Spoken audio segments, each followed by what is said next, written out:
Maths के question में भेजा हूँ व्हाट्सएप में, सॉल्व करना चालू करिए तो।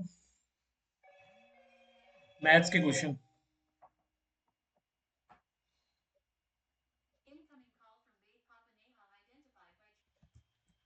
चलिए, मैथ्स का क्वेश्चन बन गया क्या आप लोगों से? टाइम बहुत हो गया। कर रही है मैथ्स के क्वेश्चन?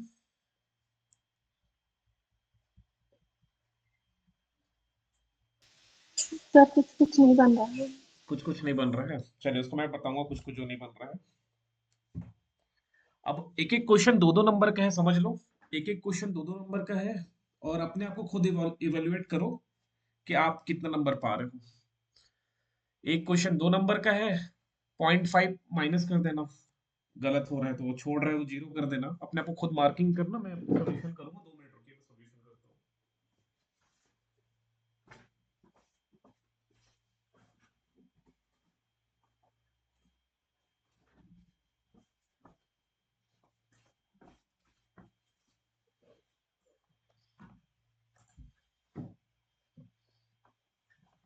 चलिए अब स्टॉप हो जाइए। अब बनाना रोक दीजिए। अब सॉल्यूशन करते हैं। उसके बाद छत्तीसगढ़ का भी एमसीक्यू देखेंगे अभी।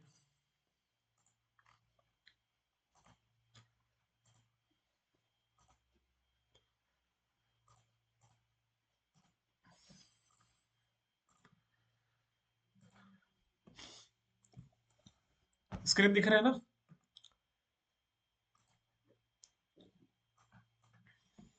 यस सर, विजिबल है। चलिए फर्स्ट क्वेश्चन से मैं करते चलो, जो जो नहीं बना वो बताते चलिएगा। और जो बन गया उसको छोड़ते चलेंगे। आंसर बताते चलिएगा। जैसे पहला क्वेश्चन था, जो क्वेश्चन नंबर 45 छपा हुआ है। निम्न में से कौन सा कथन सत्य है? 7 की घात 3 की घात 2, ऐसे वाला क्वेश्चन, उसका आंसर क्या आया है? ए बी सी डी में, या किसी से नहीं भी बना है? निम्न में से कौन सा कथन? Option option B. Option B सत्य है ना? चलिए, ऑप्शन ए क्या था? कि 7 की घात 3 और उसकी घात 2 इक्वल है 7 की घात, एक सेकंड रुकिएगा ना, एक सेकंड, हाँ हाँ, एक सेकंड, मैं गलत लिखा हूँ। ऑप्शन ए है 7 की घात 3 और उसकी घात 2 बराबर है 7 की घात 3 और उसकी घात 2। ये मुझे ऑप्शन ए ही सही लग रहा है। कौन कौन बता सकते हैं ऑप्शन ए सही है? बताइए तो। किसी का ऑप्शन ए सही हुआ है? यस सर, दोनों इक्वल आएगा। इक्वल है ना? और किसी का? यस सर, मैं भी ऑप्शन ए हूँ। ऑप्शन ए करिए आप भी। और बताइए तो। और बाकी में से नहीं बना ही नहीं क्या?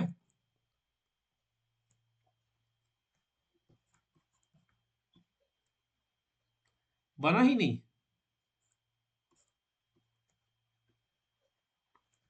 बट ऑप्शन ए गलत है ना? क्यों गलत है मैं बता रहा हूँ। ये ऑप्शन ए दिया इसीलिए गया है कि 99% स्टूडेंट यही आंसर लगाएंगे। 99% स्टूडेंट्स। ये घुमाने के लिए दिया है आप लोग को। कैसे घुमाने के लिए दिया है, इसको अगर हल करोगे, यहां पर देखो 7 की घात 3 और उसकी घात 2 है, मतलब ये एक्चुअली में 3 की घात 2 है। ध्यान से देखो, ये 3 की घात 2 है। तो 3 की घात 2 को हल करोगे तो यहां पर क्या आ जाएगा? 9 आ जाएगा। 3 की घात 2 को हल करने से क्या आएगा? 9। मतलब 7 की घात 9। सीधे सीधे 7 is to power 9। नहीं समझ में आया? 3 की घात 2। 3 की घात 2 का मतलब क्या है? 9। और यहां पर क्या है? a is to power m, n is to power n। इसका मतलब होता है a की घात m गुणा n। तो इसको हल करोगे, कोई समस्या है क्या? ओके ठीक है। तो 7 की घात 3, ठीक है गिरीश, कोई दिक्कत नहीं है, लेकिन अब से क्लास अटेंड करो अगर गवर्नमेंट जॉब लेना है तो। 7 की घात 3 और फिर उसकी घात 2 है, यहां पर क्या हो जाएगा? 7 की घात 3 गुणा 2, मतलब हो जाएगा 7 की घात 3 दूनी 6। अब 7 की घात 9 इज नॉट इक्वल टू 7 की घात 6। तो ऑप्शन ए नहीं होगा। ये घुमाने के लिए दिया है क्वेश्चन ऑप्शन को। समझ में आ रहा है कि नहीं आ रहा?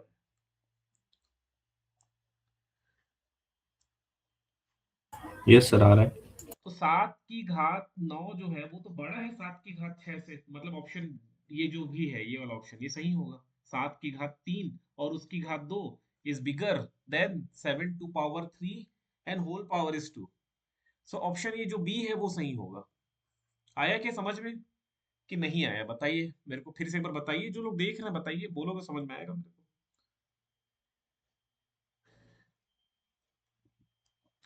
आगे समझ में ये?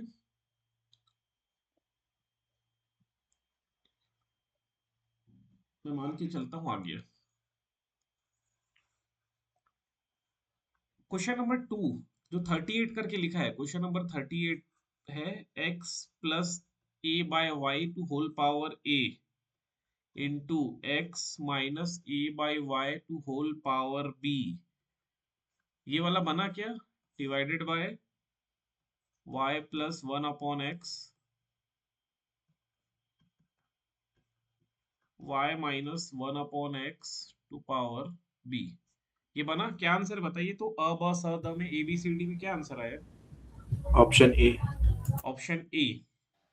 ये मैं यस उधर, सर ऑप्शन। हाँ ये उसे मैं क्लास में किया भी था, अगर नहीं देखे होगे तो देख लेना, ये क्लास में किया हूँ मैं। बट शॉर्ट में करूँ, y का गुणा x से होगा तो yx हो जाएगा, yx प्लस 1/y, yx या xy plus 1/y whole power a। On the other hand ये xy माइनस 1 या yx xy minus 1/y whole power b। नीचे भी यही यही कुछ बन रहा है, yx plus 1 to whole power a या xy plus 1 to whole power a upon x to power a आएगा इनटू यहाँ भी वही बनेगा, एक्स वाई माइनस 1 का whole power b upon X to power b।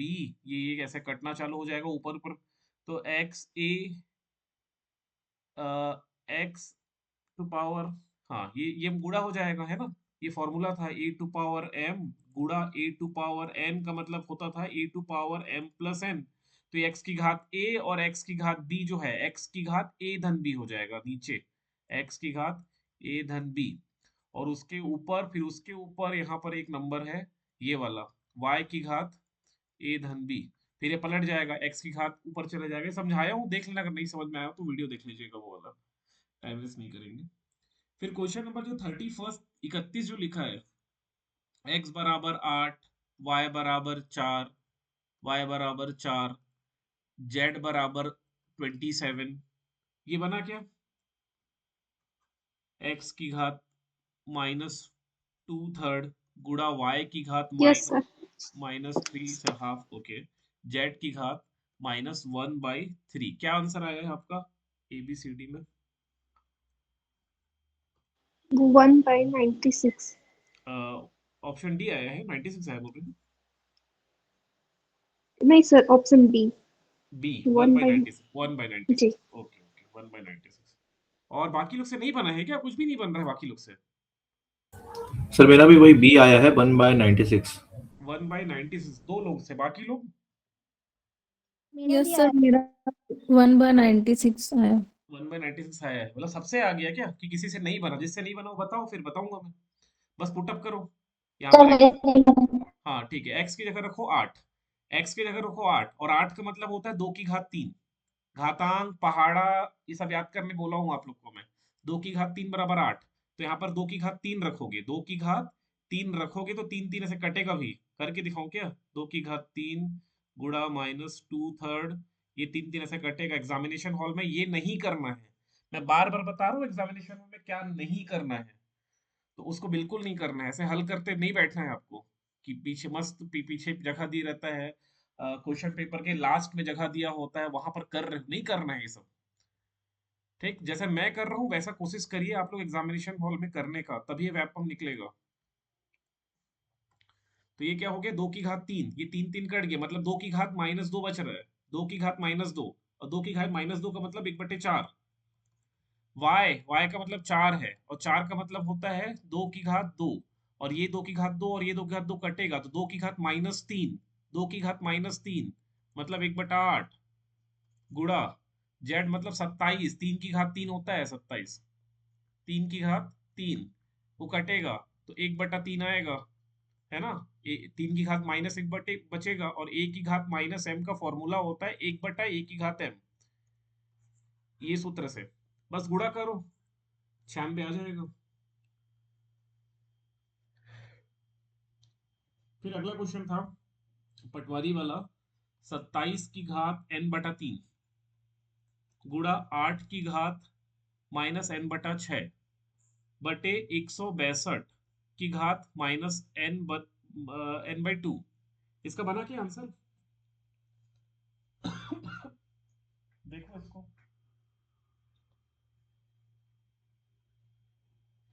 Sir मेरा कुछ और आंसर आ रहा है, कुछ और आ रहा है, ऑप्शन में नहीं। चलिए मैं जी। करता हूँ। ये 27 का मतलब होगा 3 की घात 3, और ये 3 कटेगा, दिमाग में ये लगाना है। 27 की घात, ये 27 का मतलब क्या है? 3 की घात 3। मैं एक बार करके भी दिखा रहा हूँ, बट एग्जामिनेशन हॉल में ऐसे नहीं करना है। अगर ऐसे करोगे सिलेक्शन नहीं होगा, बार बार बोल रहा हूँ। अगर एग्जामिनेशन हॉल में एकदम डिटेल में बनाते बैठे रहोगे तो सिलेक्शन नहीं होगा। यहीं पर करना है। ये 27 दिखा, 3 की घात 3, 3 कट गया, 3 की घात n बचेगा। करके दिखा रहा हूँ। 3 की घात 3 हुआ, और उसका घातांक है n बटा 3, ये 3 3 कटेगा तो 3 की घात n बच रहा है। वैसे गुणा 8 का मतलब 2 की घात 3 है, 8 का मतलब क्या है? 2 की घात 3, ये 8 का मतलब 2 की घात 3, और 3 गुणा 1 बटा 6 करोगे तो माइनस एन बाई 2 आएगा। Minus N by 2, 2 to power minus N by 2 कैसे आया करके दिखा रहा हूँ। 2 टू पावर 3 गुणा माइनस एन बटे 6, 3 एकम 3, 3 दूनी, तो 2 to power minus N by 2 direct लिखना है। एग्जामिनेशन में ऐसा नहीं करना है। 162 को फैक्टराइज कर लो। अब 162 को आपको फैक्टराइज करना पड़ेगा। तो 2 अट्ठे 16, 2 एकम 2, है ना? तो 2 से एक बार हुआ, और 81 का मतलब 3 का पावर 4। समझ में आया क्या कर रहा हूं मैं? 162 को 2 से भाग किया तो 2 लिखा, भाग किया तो 81 आया, और 81 का मतलब 3 की घात 4 होता है। तो हल करोगे तो 3 की घात 4 गुणा 2। ये समझ में आया कैसे हुआ? जी सर। एग्जामिनेशन हॉल में कोशिश करना है कि आपको ऐसे लिख के बनाना ना पड़े। अगर नहीं ही बन रहा है तो करना ही पड़ेगा ना। 2 अट्ठे 16, 2 एकम 2, फिर 3 से करे तो 3 27 बार में, फिर 3 से किए तो 9 बार में, फिर 3 से किए तो 3 बार में, फिर 3 से किए 1 बार में। ये नहीं करना है एग्जामिनेशन हॉल में। ये सब करोगे तो बहुत टाइम वेस्ट होगा आपका, और 2 घंटे में 1 घंटा मैथ्स लग जाएगा। अब देखो क्या बचा, उसको हल करने का प्रयास करते हैं। फिर क्या है यहाँ पर? 3 की घात n बचा है, 3 की घात n गुणा 2 की घात क्या बच गया है? Minus n by 2। और यहाँ 2 की घात 1 है तो 2 की घात 1 को यहीं लिख लो, और 3 की घात 4 है तो 3 की घात 4 यहाँ लिख लो। अ, फिर क्या हो जाएगा? 3 की घात n माइनस 4 आ गया, इंटू, ये तो मेरे को भी ऑप्शन नहीं मिल रहा है, ऐसा कुछ ऑप्शन तो मेरे को भी नहीं दिख रहा है। एक सर 27 टू पावर n आ रहा है मेरा, अभी बनाया हूँ। 27 टू पावर n आ रहा है। हाँ उस समय छोड़ दिया था सर, टाइम ज्यादा लग रहा था करके फिर। कहाँ गड़बड़ हो गया? अच्छा, यहाँ n भी है ना, मैं इस n को देखा ही नहीं हूँ। यहाँ भी n को, यहाँ भी n है ना? ओके, यहाँ भी n है। Yes sir, minus n by minus n की पावर n बाई 2। 2 है। ठीक है। तो 27 टू पावर n आ रहा है ना। चलो मैं करता हूँ एक बार। यहाँ तक में कोई दिक्कत नहीं है ना? ये माइनस n बाई 2 है जो मैं छोड़ दिया था। अब हल करो तो ये 4 के पास देखोगे, है ना? ये 4 दिख रहा है, 4, 4 गुणा माइनस n बाई 2 होगा तो यहाँ पर 4n बाई 2 माइनस में, और यहाँ भी 2 to power minus n by 2। नहीं समझ में आ रहा है क्या? अच्छे से करके बताऊं क्या क्वेश्चन को? क्योंकि मेरा आंसर तो आ गया, ये कट जाएगा, ये ऊपर नीचे से आ कट, गया सर। आ गया ना? और ये 2n हो जाएगा माइनस में, तो माइनस जाके ऐड हो जाएगा तो 3 टू पावर 3n आएगा। मैं एक बार कर देता हूँ अच्छे से, चलिए एक बार मैं करके दिखा देता हूँ डिटेल में, कोई कंफ्यूजन नहीं रहना चाहिए ना। 27 टू पावर n बाय 3 गुणा 8 की घात माइनस n बाय 6 बटे 162 की घात माइनस n बाई 2। ये माइनस n बाई 2 मैं लिखना भूल गया था। अब देखोगे ये 27 का मतलब मैंने करके दिखाया आपको, 3 की घात 3 है, 3 की घात 3, और ये 3 3 कटा था तो 3 की घात n बचा था, तो मैं लिखूंगा 3 की घात n गुणा, ये 8 का मतलब 2 की घात 3 था, और ये 3 दूनी ऐसे कटा था तो 2 to power minus n by 2 था, 2 to power minus n by 2। And similarly 162 को हम लिखे थे 3 की घात 4 गुणा 2 की घात 1, और उसका पावर माइनस n बाई 2 है, तो माइनस n बाई 2 इसमें भी आएगा, और माइनस n बाई 2 इसमें भी आएगा, तो ये और ये तो सेम है तो कट गया। अब ये और ये बचा है, इसको हल करो, दो दूनी, तो 3 की घात n बटे 3 की घात माइनस 2n। अब यहाँ फॉर्मूला लग रहा है a to power m divided by a to power n, उसका मतलब होता है a to power m minus n। तो ये बेस सेम है तो पावर सब्ट्रैक्ट होता है, तो 3 to power n minus of minus 2n which means 3 to power plus 3n, ये आंसर है। तो 3 टू पावर 3 का मतलब होता है 27 की घात n आंसर होगा सर। उसके बाद दिया है, एक प्रश्न दिया है, देखो जिसको नहीं समझ में आएगा प्लीज पूछिएगा, नहीं समझ में आया पूछिए, मैं एक बार और बता दूंगा, ऐसा नहीं डाउट कंफ्यूजन लेके नहीं जाना है। यदि अगला प्रश्न है नहीं समझ में आया तो तुरंत पूछिएगा। Under root 3 to power n is 81, what is the value of n? ये क्वेश्चन का आंसर आया है? 6 क्या आया है? 6 6 आया है, और बाकी लोग का?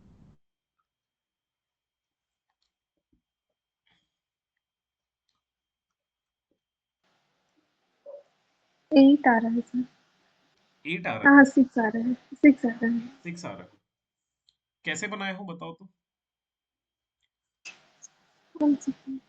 हाँ सर, मेरा 8 आ रहा है ऑप्शन। 8 आ रहा है, स्क्वायरिंग करके बनाए हो क्या? जी कैसे बनाए हो सर? जी, स्क्वायरिंग नहीं, जैसे 3 टू द पावर n दिया है तो उसको हम लिख सकते हैं 3 to the power n by 2, फिर इज इक्वल टू 81 जो है 3 का 4 टाइम्स होता है, तो हाँ ठीक है, 3 टू द पावर 4 हो जाएगा, फिर n बाई 2 इक्वल टू 4 हो जाएगा, तो n इक्वल टू 8 हो जाएगा गुणा होकर।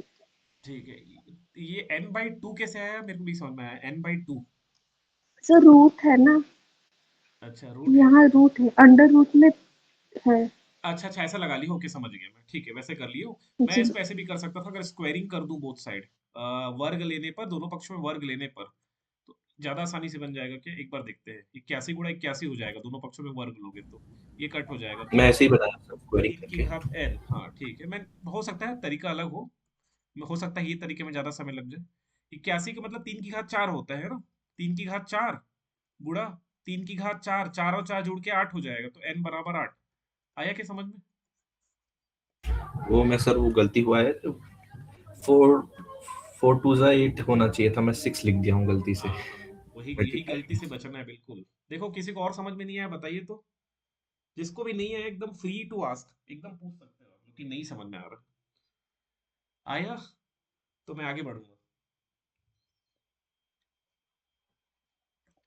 इजी था, बहुत इजी था, बन गया होगा ना, कि एक बार करके दिखाऊं क्या किया हूं मैं। दोनों पक्षों पे वर्ग लिया हूं, दोनों पक्षों का वर्ग किया हूं, दोनों पक्षों का वर्ग करने से क्या हो जा रहा है, ये स्क्वायर और ये कट हो गया, तो 81 की घात 2 का मतलब 81 गुणा 81 हो गया 2 बार, और इधर 3 की घात n बची, और 81 को हम लिख सकते हैं 3 की घात 4, और ये 81 को भी लिख सकते हैं 3 की घात 4, क्योंकि 81 का मतलब 9 का स्क्वायर होता है ना, 81 मतलब 9 का स्क्वायर, ये तो कॉमन है, और 9 का मतलब होता है 3 का स्क्वायर, और दो दूनी ये दो दूनी मल्टीप्लाई होके 4 हो जा रहे हैं ना। इतना दिमाग एग्जामिनेशन हॉल में लगाना है, मिनिमम लिखना है मिनिमम। अब ये 4 और 4 जुड़ जाएगा, पावर यही है, ए की घात m गुणा ए की घात n, ये सूत्र है, तो ए की घात m धन n ये लगेगा भाई। चलिए समझ में आ गया। एक अगला क्वेश्चन है, 2 to power x minus 1 plus 2 to power x plus 1 equals to 320, तो x का मान ज्ञात करना है, ये बना क्या? 7 आया है, x का मान 7 आ रहा है, ऑप्शन सी। हाँ हाँ, बाकियों से नहीं बन रहा है, बना सर, बन बना। गया ना, ये कुछ ऐसे हो जाएगा, 2 टू पावर x धन 2 टू पावर 1, ये ऐसे करके बनाएंगे, और कुछ ऑप्शन तो दिख नहीं रहा करने का, क्योंकि ये सूत्र है ना, यहाँ माइनस हो रहा है, पावर घट रहा है, पावर घट रहा है, मतलब ये वाला सूत्र दिख रहा है, e to power m minus n बराबर a की घात m बटे a की घात n। बस वैसे मैं लिख दिया। सर मैं इसको 2 की पावर x को कॉमन आउट कर दिया हूँ। हाँ, 2 टू पावर x कॉमन निकाल दीजिए, 2 टू पावर x कॉमन निकल गया तो 1/2 धन 1 2 बराबर 320, ये हो जाएगा 5/2, 2 दूनी 4, हाँ 5/2 गुणा 2 की घात x बराबर 320, 5 से कट कट रहा है, 5 छक्का 30 और 5 4 जा 20, ऐसा कुछ आ रहा है क्या? 2 to power x equals to 64, मतलब 128, यस सर, ऐसे ही आ रहा है ना? तो 2 का पावर 5 होता है 32, 6 7 7 आएगा, 7 आ रहा है। है। Yes sir, yes sir. x पर ये 100 जी सर। 100 हाँ 128 बराबर 2 की घात 7, 2 की घात तो रटे ले रहो, 2 की घात 3 की घात छोटे छोटे तो रटो, तो x बराबर 7 होगा। इजी क्वेश्चन है, ये सब सरल सरल है। अब ये क्वेश्चन एक है, क्या लिखा है, 5,49,162, 5,49,162 में से क्या घटाया जाए कि शेष बची संख्या एक पूर्ण वर्ग हो। तो घटाया जाने वाले के लिए हम लोग एक तो ऐसा करके देखे थे ना, ऐसा हल करने का प्रयास किए थे, पेयरिंग कर दो, घटाए जाने वाले तो ऐसे ही कर रहे थे। अब 54 से जस्ट पहले परफेक्ट स्क्वायर कौन सा है, 54 से जस्ट छोटा परफेक्ट स्क्वायर 49 है, 8 करो 64 दूंगा, 7 से 7 सत्ते 49, 7 7 14 हो गया, 49 और 1 50, 4 54 5, ये इनकैम्बे नीचे उतरेगा। ऐसे ही करे हो, क्या आंसर आया है? हाँ, इसका डी ऑप्शन आया है। एक सेकंड, 81 81 81 माइनस करना पड़ेगा। करके देखते हैं। दो डबल करूंगा, 3 गुना करूंगा, 4 गुना में ज्यादा हो जाएगा कि 3 गुना करके देखता हूँ, 3 तिया 9, 4 तिया 12, 3 एकम 3 और 1 4, 429 आ रहा है। 4 बार में ज्यादा हो जाएगा, 4 चौक 16, 6 विद कैरी 1, 4 एकम 4 और 1 5, 4 बार में ज्यादा हो जा रहा है क्या? 14 इंटू 4 भी करके देख लो, 4 4 16, 6 कैरी 1, 4 1 16, 1 17 विद कैरी 1, 4 एकम 4 और 1 5, 576 नहीं हो रहा 4 बार में ज्यादा, 576, फिर माइनस करिए, 6 में 1 गया 5, 10 में 5 गया 5, 8 में 7 गया 1, 4 4 8 हो गया, 4 1, फिर एक सोचना है, तो वन टाइम में। वन टाइम में हो जाएगा 741, तो कितना हो गया 1481, तो ये एक्चुअल में ये 7 मेरा कुछ गलत आ रहा है क्या आंसर, ऐसा कैसे लगा, शेष बची संख्या, अच्छा क्या घटाया जाए पूछ रहे हैं, ओके ओके ठीक है, तो मतलब ये 741 का स्क्वायर के आसपास होगा ये, और यही शेषफल जो आ रहा है उसको घटाना पड़ेगा आपको, 2 में 1 गया 1, 8 में 6 गया 2 8, 81 आ रहा है, 81 घटाना पड़ेगा इस संख्या में, 81 घटाओगे तो 741 का स्क्वायर आ जाएगा, ऑप्शन डी। ये समझ में आया क्या, ये क्लास में कराया हूँ, और ये मोस्ट इंपोर्टेंट क्वेश्चन, ये मोस्ट इंपोर्टेंट में से है, नॉट एग्जैक्टली सेम क्वेश्चन आएगा कभी, एग्जैक्टली सेम क्वेश्चन आने की संभावना मैथ्स में नहीं रहती, बट यही पैटर्न कई बार रिपीट हो चुका है कि क्या घटाए तो परफेक्ट स्क्वायर बन जाए, क्या जोड़े तो परफेक्ट स्क्वायर बन जाए, क्या गुणा करे तो परफेक्ट स्क्वायर बन जाए, या क्या भाग कर दे तो परफेक्ट स्क्वायर बन जाए, ये बहुत बार आया है, तो ये गलती मत करना ये क्वेश्चन को छोड़ने की, ठीक है? नहीं समझ में आया हो तो पूछ लीजिएगा।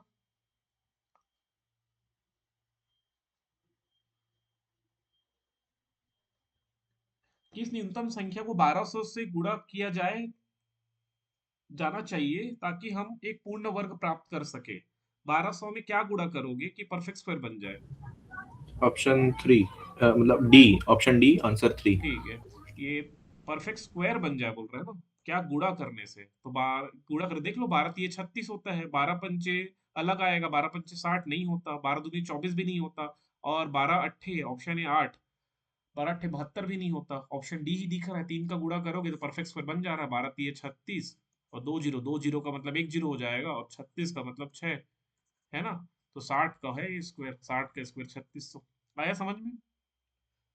ये क्वेश्चन मेरे को करने में लगेगा, मेरे को करने में लिटरली लगेगा, मैं क्वेश्चन पढ़ूंगा, आधा पढ़ूंगा तो मेरे को समझ में आ जाएगा क्या करना है, और सीधा गुणा करके देखूंगा 8 से, 2 से, 5 से। ऑप्शन ए 8 है, फिर 2 है, ऑप्शन सी 5 है और ऑप्शन डी 3 है।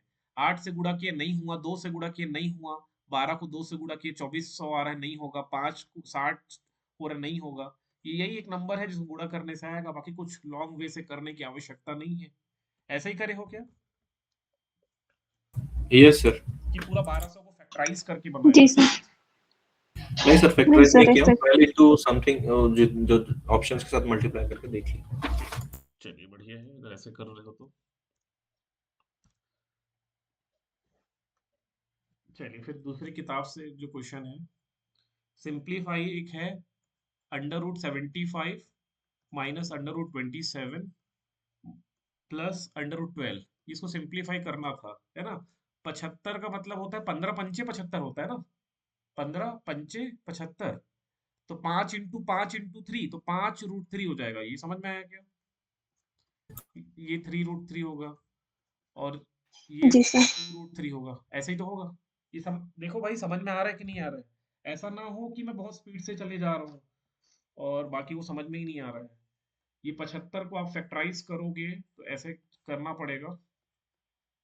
तो 5 से करे तो 15 आया, फिर 5 से किए तो 3 आया, फिर 3। ये इसका पेयरिंग हो गया, ये दोनों पेयर्ड है, पेयरिंग। तो ये बाहर हो जाता है एक पेयर से एक संख्या, तो इसका पेयर नहीं बना, तो ये अंदर अटका हुआ है। एग्जामिनेशन में ऐसे नहीं करना है। अब हल कर लो। ये सब लाइक टर्म है, मैं आप लोग को बताया भी था कि अनलाइक टर्म, लाइक टर्म क्या है? ये करनी 3 है, ये करनी 3 है, ये करनी 3 है, तो करनी 3 करनी 3 करनी 3 लाइक टर्म्स है ये, है ना? तो ये 5 और 2 7 हो गया, 7 में 3 घटा दो तो 4√3 आंसर आ रहा है। आया है?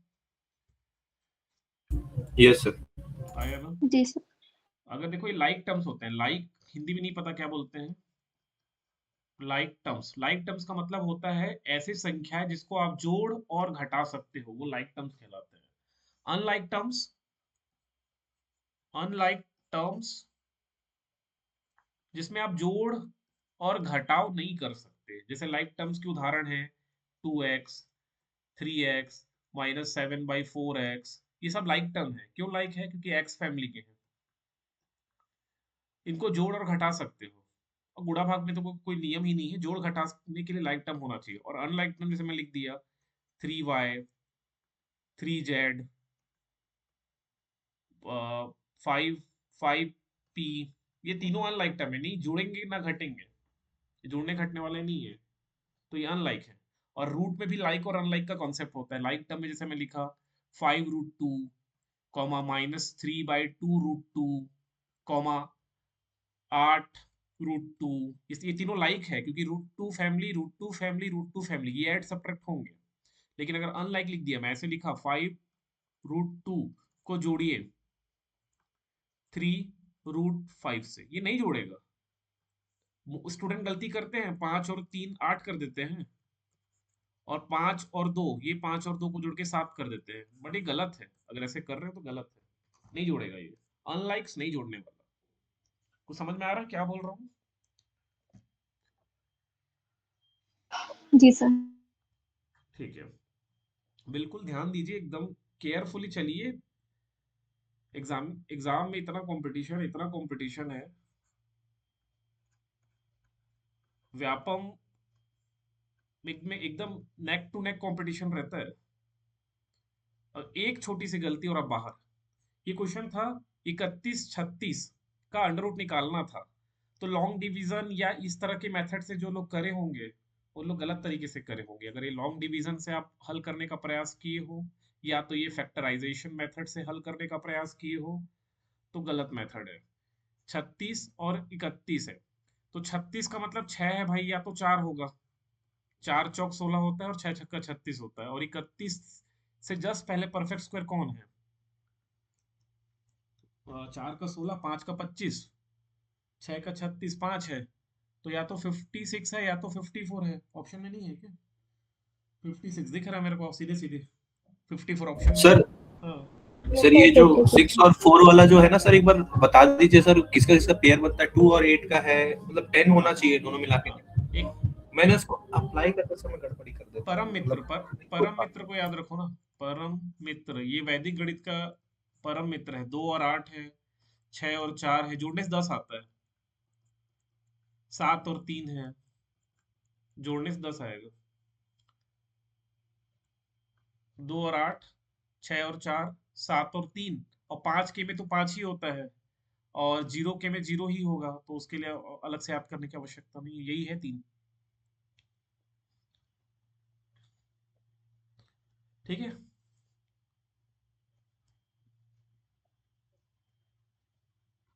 फिर एक क्वेश्चन है, 8, 6, 4, 9। 9 है तो 7 होगा या तो 3 होगा, 7 होगा या 3 होगा, 9 है तो। फिर ये 86 है। 86 मतलब 6 छक्का 36, 7 सत्ते 49, 8 अट्ठे 64, 9 9 से 81, है ना। ये 9 से जस्ट छोटा है, 81 से जस्ट छोटा है ना। This is just less than 81। तो ये 81 किसका है? 9 नहीं 81, या तो 93 का या तो 97 का। ऑप्शन में 93 भी है, ऑप्शन में 97 भी है, तो 95 का निकाल के चेक करेंगे हम लोग। तो 5 पंचे 25 होता है, 5 पंचे 25, और ये 9 को एक बढ़ा के 10, तो 10 गुणा 9 90 हो जाएगा। तो 90 95 का होगा 90 25, और ये 90 25 से छोटा है, मतलब 93 का होगा। ऑप्शन नंबर डी आया है क्या? 93। यस सर जी आया। सर। Yes sir. ठीक है। उसी प्रकार 13,000, क्या लिखा है, 13,225, इसका भी वही है, ये 25 दिख रहा है तो 5 होगा डेफिनेटली, तो सबके में 5 दिख रहा है मेरे को। अब 132, अगला है 132, तो 132 से जस्ट पहले परफेक्ट स्क्वायर किसका होता है? 11 का होता है 121, 12 का 144, तो 11 होगा। 115 आंसर है सीधे। है क्या ऑप्शन में? जी यस सर। ठीक है, इसको ऐसे ही करना है। कितना सेकंड लगेगा करने में? 10 सेकंड से ज्यादा लग रहा है क्या किसी को? मैं बता रहा हूँ, नो सर। आप लोग अगर नहीं बात मेरी समझेंगे ना, नहीं मानेंगे, तो पछताएंगे, सिर्फ पछताना होगा। व्यापम में इतना ज्यादा कंपटीशन है, इतना हाई कंपटीशन है, बता नहीं सकता इतना हाई कंपटीशन है। पॉइंट, पिछले बार आबकारी का जब रिजल्ट आया ना, तो इतने लोगों का मैसेज आया, जब मैं कट ऑफ एनालिसिस का एक वीडियो बनाया था यूट्यूब में, और इतने लोगों का मैसेज आ रहा है कि सर मेरा 72.25 आ रहा है, मेरा होगा कि नहीं होगा। और 75.25 या ऐसे कुछ मार्क्स था। 0.25 में ही कम से कम 100 150 बच्चे थे, 100 150 बच्चे, और वैकेंसी कितनी रही होगी? टोटल 200 वैकेंसी है। 200 वैकेंसी में कैटेगरी काटो, महिला काटो, तो आप लोगों के पास ज्यादा से ज्यादा 25 30 50 वैकेंसी है। 50 में ही देखो ना, 72.25 लाए हैं 100 बच्चे।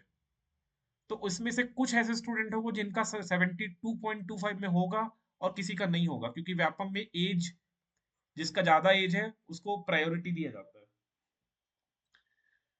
तो 0.25, एक क्वेश्चन होता है 1 नंबर का, और एक गलती में आपका 0.25 माइनस हो जा रहा है। एक गलती में, मान लो आप एक गलती किए, सिली मिस्टेक, और 0.25 नेगेटिव हो गया। एक गलती, एग्जामिनेशन मतलब इस मेरिट से आप बाहर हो जाओगे, एक गलती, क्योंकि 0.25 में ही है 100 बच्चे। तो नेक टू नेक कंपटीशन है व्यापम में, और यहाँ पर आप गलती नहीं कर सकते। एक गलती मतलब बाहर, है ना, एक गलती मतलब बाहर। सिंपली मैं बोल रहा हूँ, एक गलती मतलब बाहर। ये हो गया मैथ्स। मैथ्स की कंप्लीट हो गई क्या? कुछ क्वेश्चन नहीं बने मैथ्स के? अच्छा, और भी है। एक क्वेश्चन है, चार, what is the least number to be added to 4225? 4223, 4223 में क्या जोड़ोगे कि परफेक्ट स्क्वायर बन जाएगा? है ना, तो इसको भी वही लॉन्ग डिवीजन से निकालना है,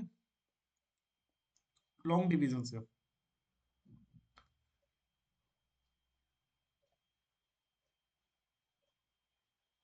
अब देखो, ऑप्शन भी आपको ट्राई करना है। 101 है, 105 है, 110 है, और 238 है।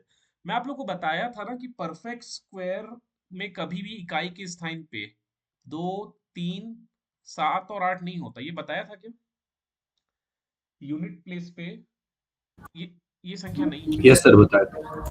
अगर हम 1 जोड़ेंगे तो 3 1 4 होगा, ठीक है, कोई इश्यू नहीं है। लेकिन 5 जोड़ेंगे तो 5 3 8 हो जाएगा, तो ये नहीं हो सकता। अगर इकाई में 0 जुड़ेगा तो 3 का 3 रहेगा, तो ये भी नहीं हो सकता। अब 8 2 10 और 1 11, एक हो सकता है। मतलब या तो ये आंसर है या तो ये आंसर है। पहला एलिमिनेशन ये हो गया। समझ में आया? अब 2 ही एलिमिनेट हुए, एक और हो जाता तो आंसर आ जाता, लेकिन 2 ही एलिमिनेट हुए। चलिए, पर कंप्लीट स्क्वायर करने में ज्यादा समय नहीं लगेगा हालांकि।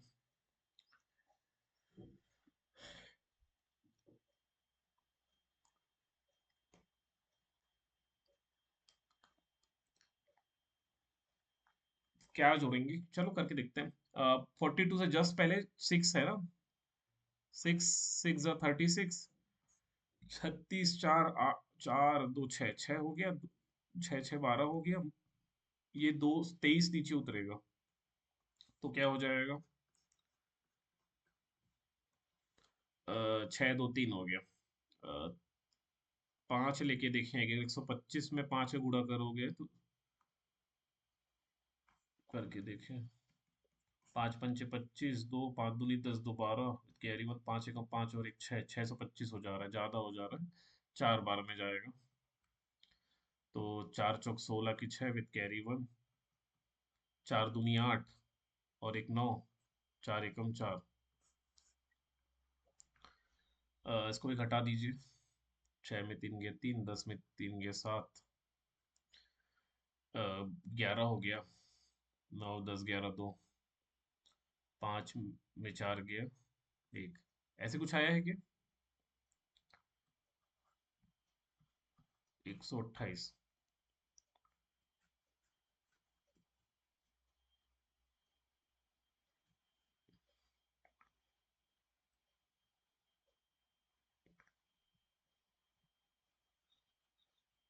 जो आंसर होगा ना, वो 64 के आगे वाला संख्या होगा। 64 का स्क्वायर एक बार निकालते हैं, परफेक्ट स्क्वायर 64 का। 64 इंटू 64, 4 चौक 16, 6 चौक 24, 24 24 48, 6 छक्का 36, 6 8 1 9, 6 4 10 विद कैरी 1, 3 और 1 4, 4096 होता है। 4096, तो 4096 में, अच्छा, कोई 63 का 65 का होगा, 65 का, ठीक है। मैं थोड़ा सा भूल गया था, बट 65 का है। 65, और 65 निकालना इजी है। 5 5 25, 7 छक्का 42, तो 42 25 है परफेक्ट स्क्वायर। 42 25, बट इसमें तो 42 25, ये कुछ गलत हो रहा है क्या?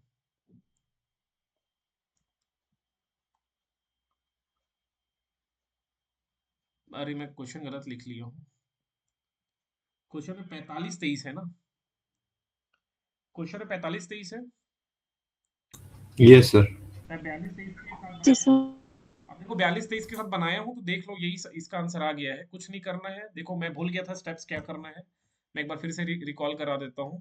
अगर संख्या है, ये संख्या है, इस संख्या में आपको क्या जोड़ना है। प्रश्न बोल रहा है कि 42 23 में आप क्या जोड़ोगे, क्या जोड़ोगे। ध्यान से बात को देखना, क्या जोड़ना है, प्लस करना है। अगर घटाने वाला रहता तो क्या करते, 127 घटाना है। अगर प्रश्न में बोला होता क्या घटाओगे, प्रश्न में बोला जाता क्या घटाओगे, तो यही 127 सीधे घटा देना। लेकिन अगर बोला गया है क्या जोड़ना है, तो यहाँ पर क्या आया, 64 आया, यहाँ पर 64 आया, तो 64 को एक बढ़ा दो। एक बढ़ाओगे तो क्या आएगा, 65। तो 65 का निकालो स्क्वायर। वो निकालने से कितना आएगा, 5 पंचे 25 हो जाएगा। इसको 7 बना दिए, 7 छक्का 42, तो 42 25 आया। जोड़ने से क्या आया, 42 25। तो 65 का परफेक्ट स्क्वायर 65 इंटू 65 इंटू 65 करोगे तो 42 25 आ रहा है।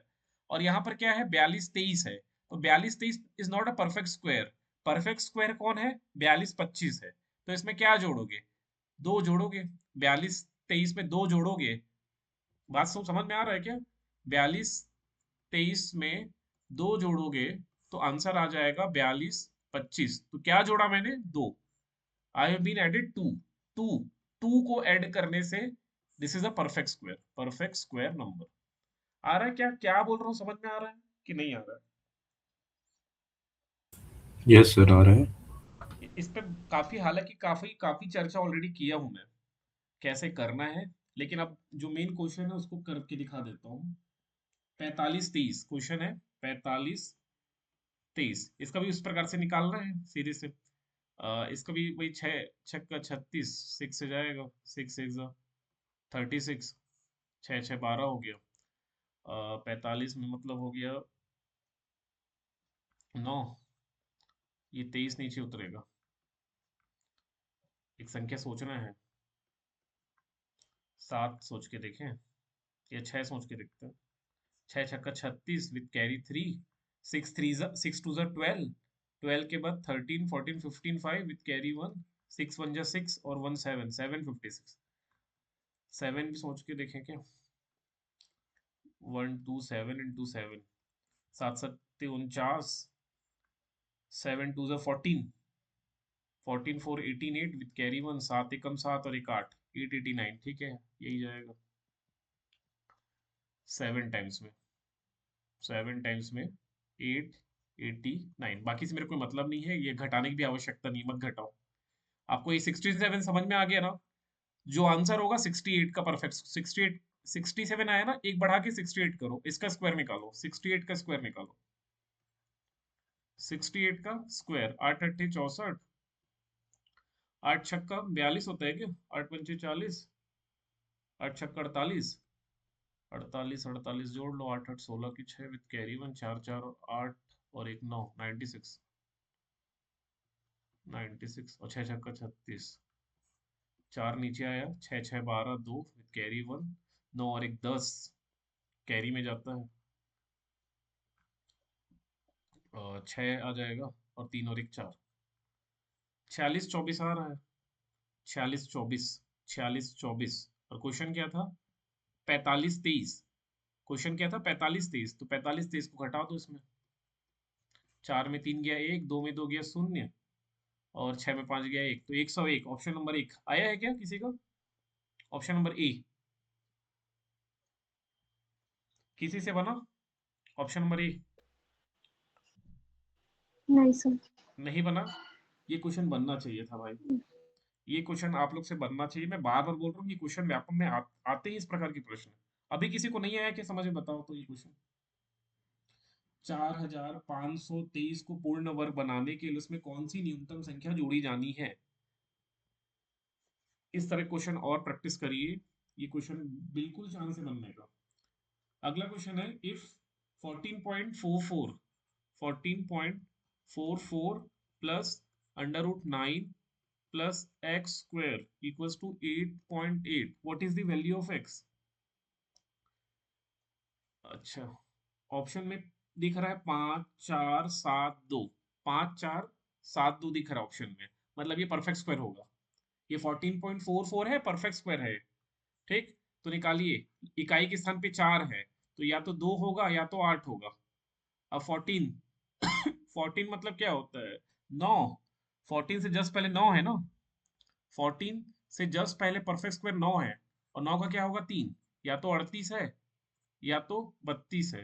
तो हम लोग 35 निकाल के देख लेते हैं, 35 निकाल के, 5 पंचे 25 और 4 तिया 12, 12 25 होता है 35 का, और ये 12 25 से बड़ा है, मतलब ये 38 का होगा, मतलब ये 3.8 है।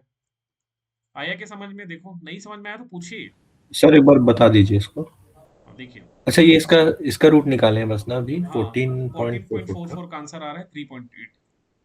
ओके सर, वो हो जाएगा। हाँ 3.8 आया, प्लस 9 प्लस एक्स स्क्वायर है ना, अब इसको कुछ नहीं कर सकते, इसको तो कुछ किया नहीं जा सकता, इसको ऐसे ही रहने दो, 8.8।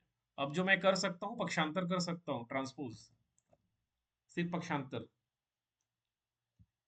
पक्षांतर करने से क्या आ जाएगा, ये 3.8 माइनस हो जाएगा 8.8 से, ऐसे माइनस हो जाएगा, तो 8 में 8 गया 0, 8 में 3 गया 5, 5 आ रहा है सीधे 5। तो 9 प्लस एक्स स्क्वायर में अंडर रूट का वैल्यू 5 है, इसका स्क्वायरिंग करो बोथ साइड, दोनों पक्षों में वर्ग करने पर, दोनों पक्षों में वर्ग करने पर तो ये कट हो जाएगा, 5 पंचे 25 आ जाएगा, इसका उत्तर क्या हो जाएगा 25। और 9 प्लस एक्स स्क्वायर, ये 9 इधर जाके पक्षांतर करो, X square equals to 25 minus 9, 25 में 9 घटाइए कितना आ रहा है, 16 आ रहा है क्या? जी सर। और उसका स्क्वायर रूट लेना पड़ेगा क्योंकि यहाँ स्क्वायर है, तो एक्स का मान 4। किसी का आया है? 4 ऑप्शन में है कि नहीं? यस सर, मेरा है। आया है ना, वेरी गुड। तो 4 है, ये ऐसे बनेगा।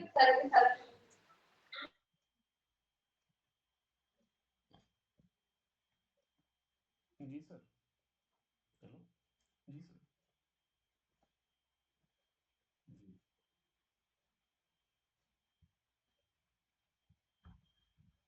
जी जी सर।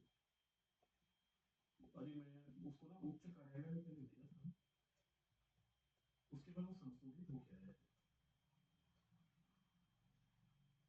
हाँ सर, वही संशोधित हो गया है, आपको उसको फिर से वीडियो से पूरा देखना पड़ेगा। ठीक है सर, मैं आपको करता हूँ।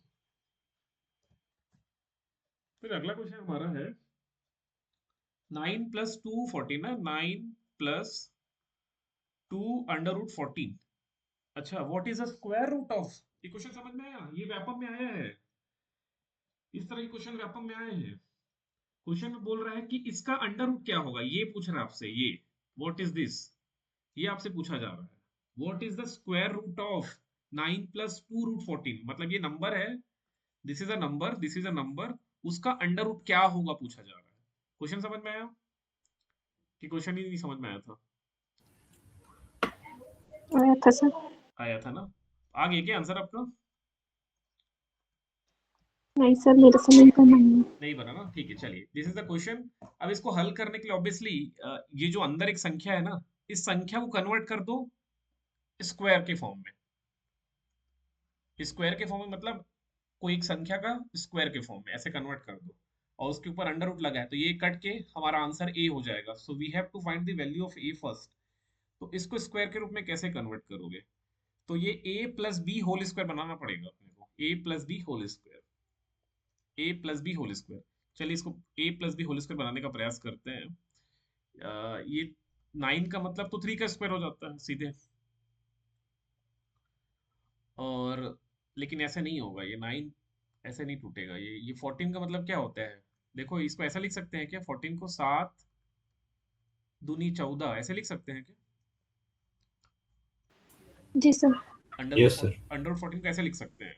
तो उसके हिसाब से डिसाइड होगा, ये मतलब हमारा 2ab, फॉर्मूला क्या होता है ए प्लस बी होल स्क्वायर, ए प्लस बी होल स्क्वायर, जिससे पूछूं वही बताना। बरखा आपको पता है क्या ए प्लस बी की पूरी घात 2 के सूत्र? नहीं पता है?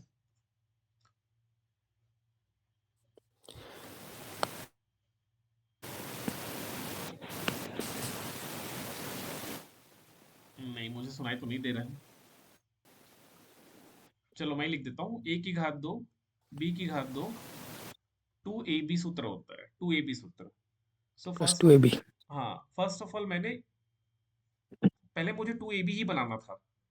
अगर मैं 2ab बना लिया, है ना, अगर मैं 2ab बना लिया तो मुझे समझ में आ गया this is my A, this is my 2b, ये मेरे को समझ में आ गया।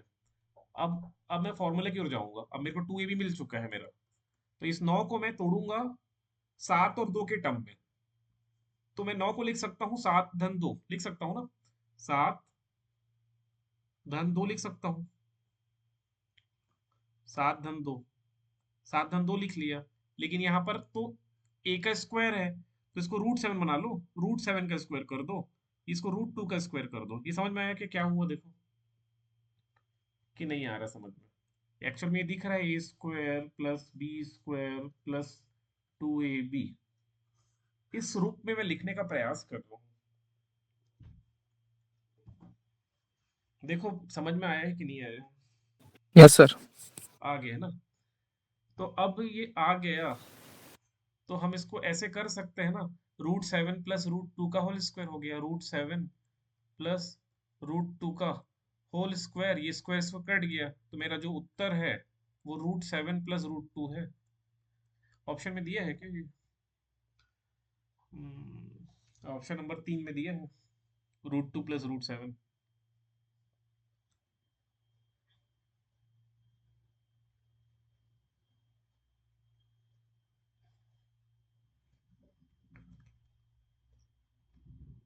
हालांकि इसको तो ऑप्शन से भी आप एलिमिनेट एलिमिनेट कर लेते हैं।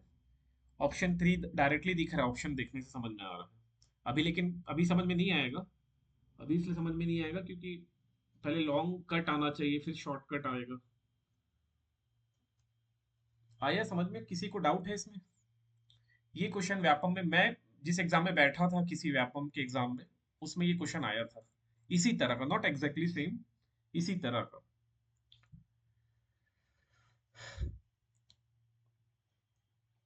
फिर उसके बाद अगला क्वेश्चन है √400 प्लस √0.0400 प्लस √0.0004। ये तो मैं कई बार क्लास में कराया हूँ इस क्वेश्चन को, अगर आप लोग वीडियो देखे नहीं होंगे तो नहीं समझ में आएगा, बट इस तरह के क्वेश्चन हम करें। ऑप्शन क्या क्या थे? 20 पॉइंट, इसे तो ऑप्शन से मैं एलिमिनेट कर लूंगा, ऑप्शन से ही हो जाएगा, बट चलिए बिना ऑप्शन के भी करते हैं। 20, 400 का मतलब 20 होता है ना? यहाँ भी 400 ही है, 400 का मतलब 20 ही होगा, लेकिन दशमलव गिनना है, 1 2 3, 4 के बाद दशमलव, 2 के बाद दशमलव लगेगा। यहाँ यहाँ ये 4 है, 4 का मतलब तो 2 होगा, और दशमलव 1 2 3 4 है तो 2 के बाद लगेगा। अब इसको जोड़ना है आपको, तो 20.22 आ रहा है। ये आया था किसी का?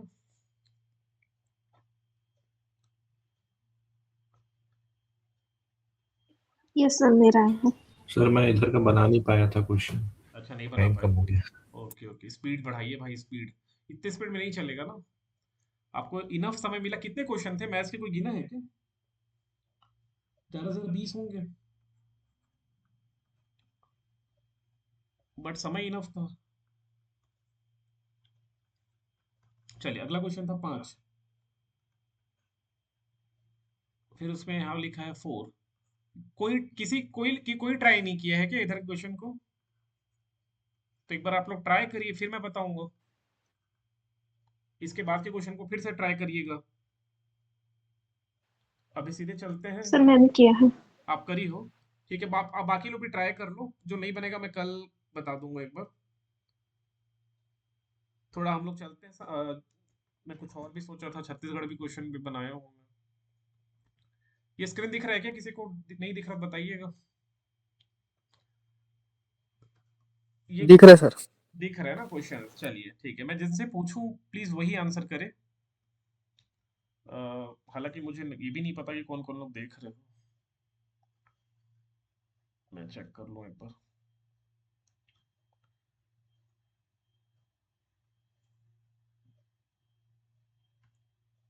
चलिए, मेरे को शैली इसका आंसर बताइए। तो बिलासपुर जिले के किरारी से प्राप्त कास्ट स्तंभ से पता चलता है कि प्राचीन काल में निम्नलिखित में से किस राजवंश का छत्तीसगढ़ में शासन था। सीधे सीधे पूछा जा रहा है कि कास्ट, ये किरारी कास्टम, किरारी कास्ट स्तंभ, किरारी वुडन पिलर बोलते हैं इसको, पिलर, वुडन पिलर किसका है? किरारी वुडन पिलर कौन से वंश का है किरारी? किसी को पता है क्या? किसी को पता है किरारी वुडन पिलर में बताया था?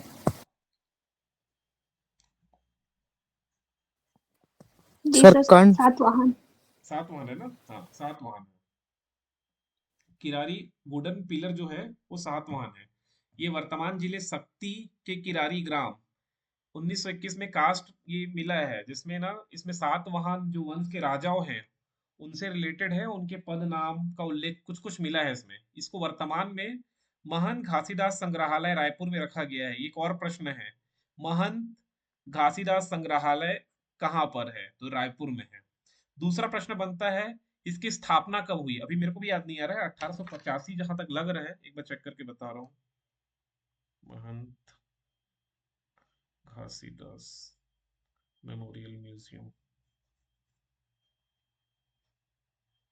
85 नहीं 75 है। स्टेब्लिश इन 75, लिख लो 1875 में बना है। रायपुर में है? ये 2-3 प्रश्न बनता है। कहाँ पर है? रायपुर में। महंत घासीदास संग्रहालय बहुत फेमस है, इतना प्राचीन भी है ना। Also significant cultural. ये घड़ी चौक के पास में है सर, ये घड़ी चौक के पास में है म्यूजियम गया क्या? हूँ मैं। मेरा भी इच्छा है कभी जाने का, यस लेकिन सर। तो रायपुर तो कई बार जाना होता है, लेकिन हड़बड़ हड़बड़ में जा ही नहीं पाता मैं। Establish in 1875, present Chhattisgarh. ठीक है, तो ये 2-3 चीज याद रखिए। चलिए अगला प्रश्न है, सातवाहन वंश के पदाधिकारियों का पद नाम छत्तीसगढ़ के किस स्थान के अभिलेख से प्राप्त हुआ है? तो ये तो किरारी है। ये भी, ये सब प्रीवियस ईयर क्वेश्चन है ना, PYQ। हरिराम सर की किताब आती है, वहीं से निकाला हूं मैं। तो ये किरारी ही होगा इसका भी। अगला प्रश्न है, महाकांतार के किस राजा को समुद्रगुप्त ने हराया था? चलिए आप बताइए तो, योगेंद्र आप बताइए, महाकांतार के किस राजा को समुद्रगुप्त ने हराया था? समुद्रगुप्त का दो। सर ये व्याघ्र राज्य है। व्याघ्रराज, महाकांतार, ठीक, हाँ। व्याघ्रराज, ठीक। नलवंशी शासक व्याघ्रराज। समुद्रगुप्त का 2 अभियान हुआ था, एक दक्षिण कोसल का अभियान हुआ था, दक्षिण कोसल, जिसको हम लोग छत्तीसगढ़ बोलते हैं एक्चुअल में। इसके वकाटक नरेश को हराए थे, वकाटक, वकाटक शासक को, है ना, वकाटक राजा को, वकाटक शासक महेंद्र को हराए थे। और इनका जो बस्तर अभियान हुआ था, बस्तर को उस टाइम क्या बोलते थे? गुप्त पीरियड में बस्तर को महाकांतार बोलते थे। तो बस्तर के नलवंशी शासक व्याघ्रराज को हराए थे, है ना। हरिसेठ, ये भी एक प्रश्न बना है, हरिसेठ का जो प्रयाग प्रशस्ति है, व्यापम में भी सिंपल सा प्रश्न बनता है कि कौन से शासक का है? तो गुप्त वंशी शासक समुद्रगुप्त का है। एकदम रट्टा मार लेना है, ये कई बार बना है, कई बार, कि प्रयाग प्रशस्ति को लिखा कौन है भाई? तो यह हरिसेठ लिखा है, हरिसेठ। और कौन से शासक? गुप्त वंशी शासक समुद्रगुप्त का है। तो इसी प्रयाग प्रशस्ति के अनुसार दक्षिण कोसल के वकाटक वंशी राजा महेंद्र सेन, जो संभवतः प्रवर सेन प्रथम रहे होंगे, इनको हराए थे। और महाकांता के नल वंशी शासक राजा व्याघ्रराज को पराजित किए थे। ठीक है, तो ये चीज याद रखना।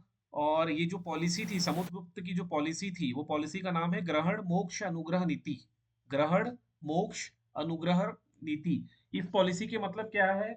अब समुद्रगुप्त गया युद्ध लड़ने, युद्ध लड़के महेंद्र सेन को हराया और व्याघ्रराज को हराया। हराने के बाद उनका जो शासन है वो लौटा दिया और बोला कि आज से तुम लोग मेरे अधीन हो, मुझे टैक्स दोगे, टैक्स पर्पस के लिए होता है, आप टैक्स प्रोवाइड करोगे। दूसरा, जब मैं किसी युद्ध अभियान में चलूंगा तो अपनी सेना के साथ आप लोग मदद करोगे मेरा, ये सब होता है। ठीक, तो ये 2-3 चीज है। और महासमुंद के कोपरा नामक कोई गांव है, कोपरा, वहां से समुद्रगुप्त की पत्नी जो है रूपा देवी के साक्ष्य मिले हैं। ठीक है, तो मैं कैसे याद किया था? समुद्रगुप्त, समुद्र, और महासमुंद में भी समुद्र, समुद्र, तो महासमुंद, समुद्रगुप्त की जो पत्नी है रूपा देवी, इसके कोई साक्ष्य मिले हैं कोपरा में। चलिए, इसका आंसर कोई बताएगा मेरे को? राजर्षि वंश का अंतिम शासक कौन था? किसी को भी पता हो? 6 शासक हुए थे इस वंश के, 6 शासक। भीमसेन। हाँ, भीमसेन द्वितीय का, भीमसेन द्वितीय का कौन सा ताम्रपत्र है? बताइए। आरंग, आरंग ताम्रपत्र है, उससे पता चलता है ना। पहले सूरा है, सूरा, सुद, फिर द से दैत प्रथम, सुद, फिर विभि, सुद, विभि, वी से विभीषण, है ना, विभीषण, सुद, विभि, भीम से भीमसेन प्रथम, सुद, विभि, दभि, दैत द्वितीय, और भीमसेन द्वितीय। ये मैं ऐसे याद किया हूँ और अभी भी याद है मेरे को। क्या सबके पहले पहले को जोड़ दिया था? सुद, फिर विभि, फिर दभि।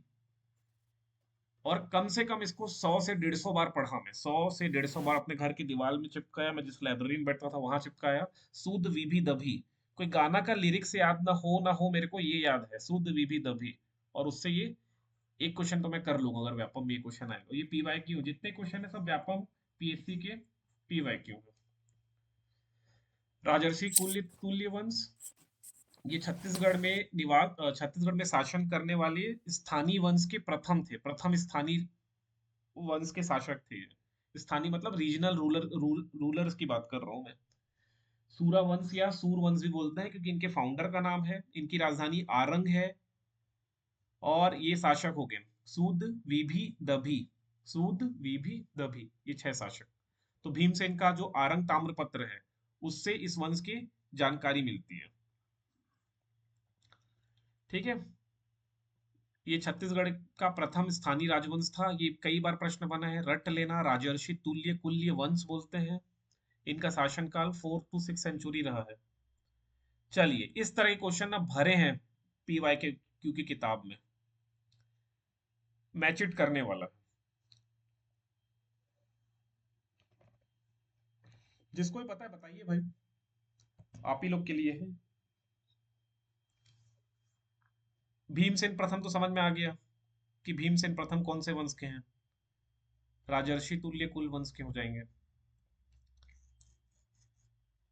प्रसन्न मात्र याद आ रहा है क्या? सोने के सिक्के चलाए थे जिसमें गरुण शंख चक्र था, गरुण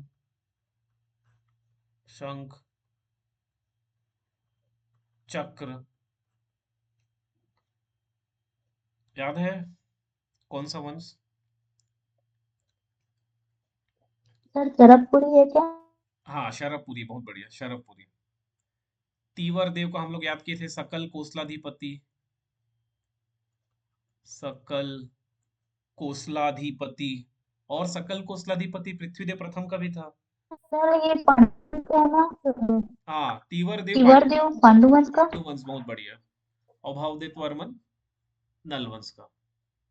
भावदत्त वर्मा का है कॉइन मिला है क्या अड़िंगा से?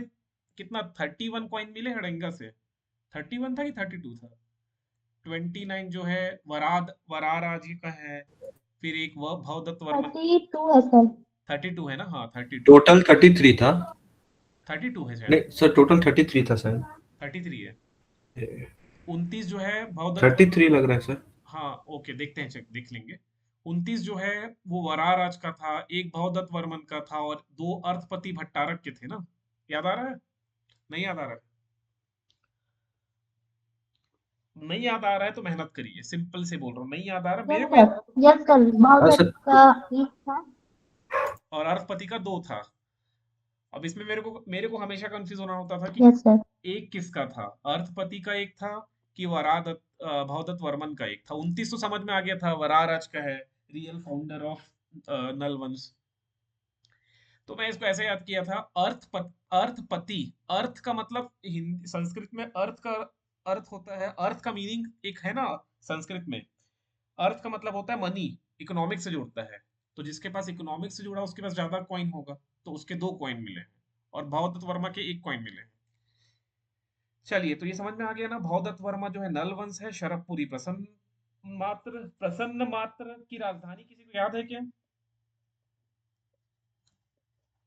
प्रसन्न मात्र की राजधानी किसी को याद है? प्रसन्नपुर से। प्रसन्नपुर कहाँ पर? मल्हार। मल्हार, बहुत बढ़िया। कौन सा नदी?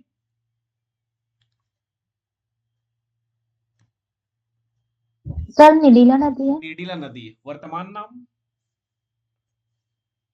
ली- लीलागर। लीलागर। लीलागर, ठीक है, लीलागर जो भी है, लीलागर लीलागर। और लीलागर, चलिए ठीक है, लीलागर किसकी सहायक नदी है? अर्पा। अर्पा की? अरपा नदी है। अर्पा की शिवनाथ?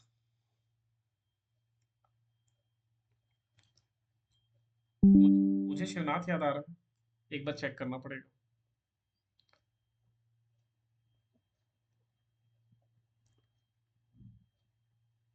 राजर्षि तुल्य कुल वंश भीमसेन प्रथम। नल वंश के शासक हैं भवदत्त वर्मा। शरभपुरी वंश के शासक है प्रसन्न मात्र। पांडु वंशी तीवरदेव। चलिए, शरभपुरी अमरार्य कुल के शासक किस धर्म का पालन करते थे? ये भी PYQ है। बात तो किया था मैं। वैष्णव धर्म। वैष्णव धर्म। सरब याद करने का ट्रिक, सरबपुरी वंश के बहुत प्रसिद्ध शासक प्रसन्नमात्र, उन्होंने गरुड़, शंख, चक्र वाले सोने के सिक्के चलाया। गरुड़ जो है भगवान विष्णु के वाहक हैं, चक्र वो धारण करते हैं और शंख भी वो रखते हैं। तो वैष्णव धर्म। बहुत इजी सा क्वेश्चन है ना, एकदम कठिन नहीं है, ये बहुत आसान है। सरबपुरी राजवंश के वैष्णव धर्म का संबंधित थे। इनके राज चिन्ह में गज लक्ष्मी का अंकन होता था। अगला प्रश्न, इस राज्य के निम्नलिखित किस प्राचीन राजवंश से राजा प्रसन्न मात्र संबंधित था? बताने की जरूरत नहीं है। प्रसन्न मात्र मतलब शरबपुरी। प्रसन्न मात्र शरबपुरी वंश के शासक थे। इन्होंने 5वीं-6वीं सदी में शासन किया तथा निडिला नदी लीलागर के किनारे प्रसन्नपुर मल्हार नगर बसाया था। साथ ही गरुड़, चक्र, शंख युक्त सोने के सिक्के चलाए थे। चलिए, छत्तीसगढ़ के प्राचीन शरबपुरी वंश के शासकों की निम्नलिखित राजधानियां थी। शरबपुरी वंश की राजधानियां कौन कौन सी थी? प्रवरपुर, शरबपुर, सिरपुर, प्रसन्नपुर, कौन कौन सा कैपिटल था उनका?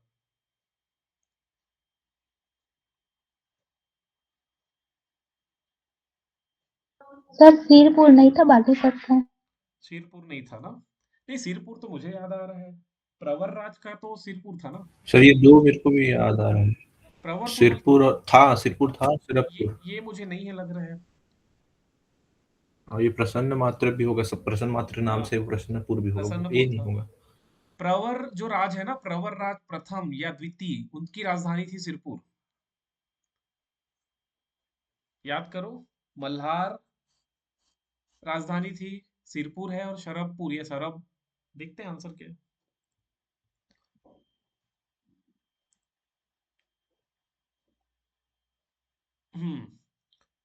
ये देखो, शरबपुरी वंश के संस्थापक शरभराज थे, जिनका उल्लेख भानुगुप्त के एरण अभिलेख में मिलता है। इनकी राजधानियां शरबपुर है, शरभराज की, प्रसन्नपुर है, प्रसन्न मात्र की, सिरपुर है, प्रवरराज प्रथम की।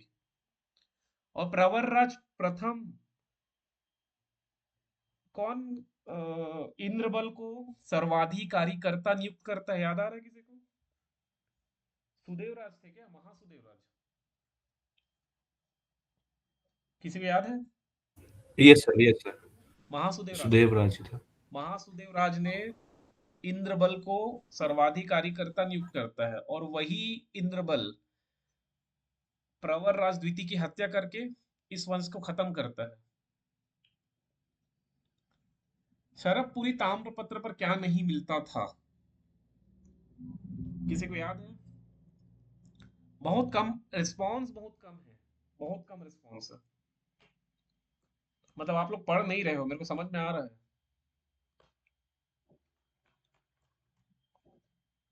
सर चित्र नहीं मिलता था। चित्र नहीं था। हाँ, चित्र नहीं मिलता था, बिल्कुल हाँ। चित्र नहीं मिलता था, बाकी सब मिलता था। डी, इसको देखो तो,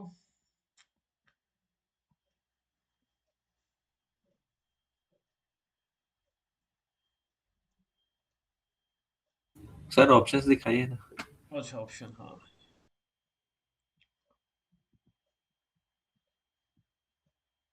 देखिए ऑप्शंस।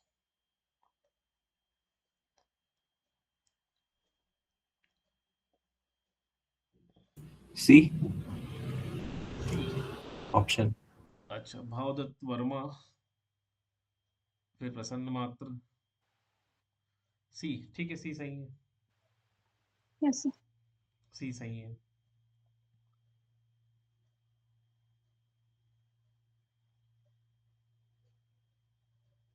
जो सिंह राज है वो सोमवंश का अंकित है। एक अगर इसमें से कम दो भी पता है ना, तो आप एलिमिनेट करके निकाल लोगे। चलो, ये व्यापम में आया था, इसको बताइए तो। अच्छा, ये भी पीएससी का। Option D. ऑप्शन डी, नल वंश का ऑप्शन डी। भावदत्त वर्मा, ठीक है। बाकी सब देखो, जो फेमस फेमस शासक हुए ना, उन्हीं का पूछा जा रहा है। जो कम फेमस है वो नहीं पूछा जा रहा है। ऑप्शन डी बोले ना, ठीक है, डी सही है। ये शायद बना है व्यापम में। हाँ, ये व्यापम में बना है 2021 के किसी परीक्षा में। इसका बताओ तो।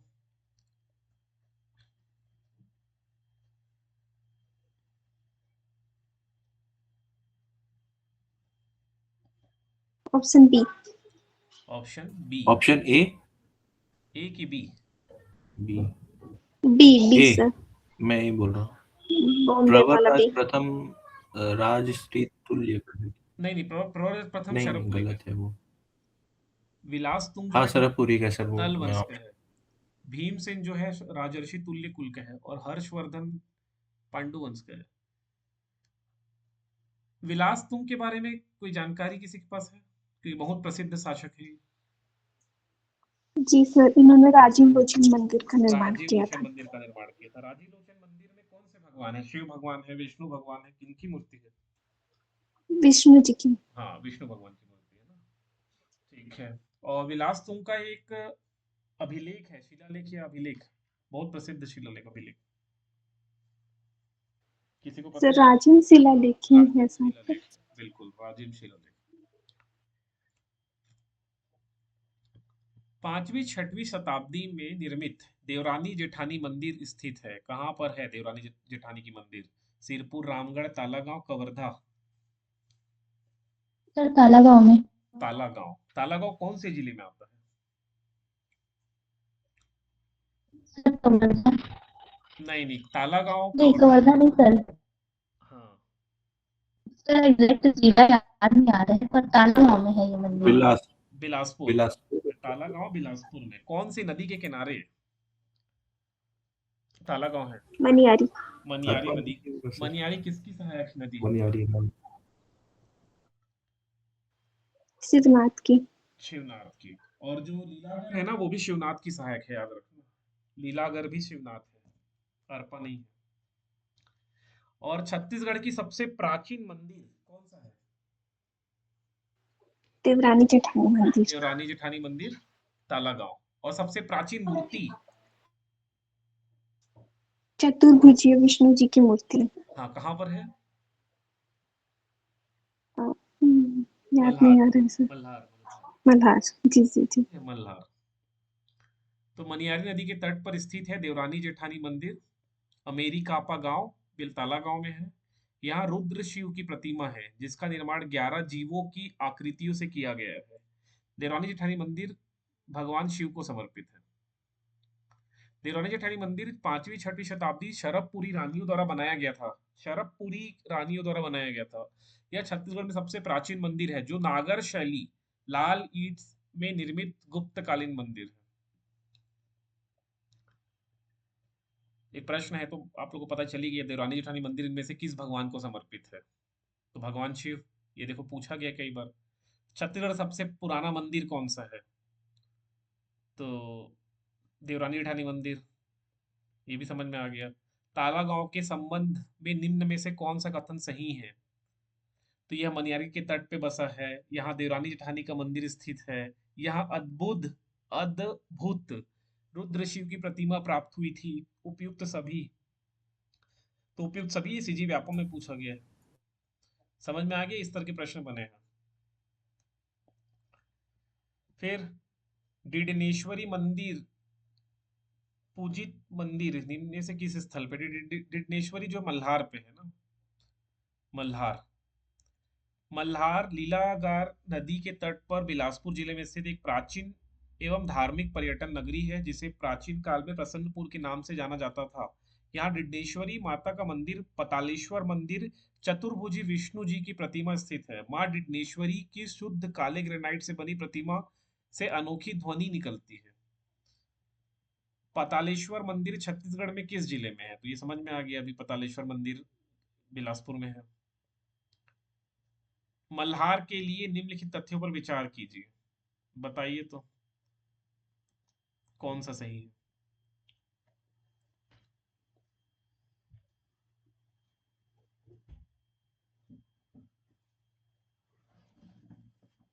सर ऑप्शन सी होगा क्या?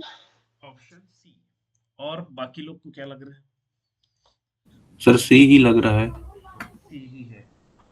क्योंकि एक तो है पुरातात्विक आर्कियोलॉजिकल जो भी है ये सब मिला है यहाँ पर, और अरपा लीलागढ़ और शिवनाथ के बीच में है ये।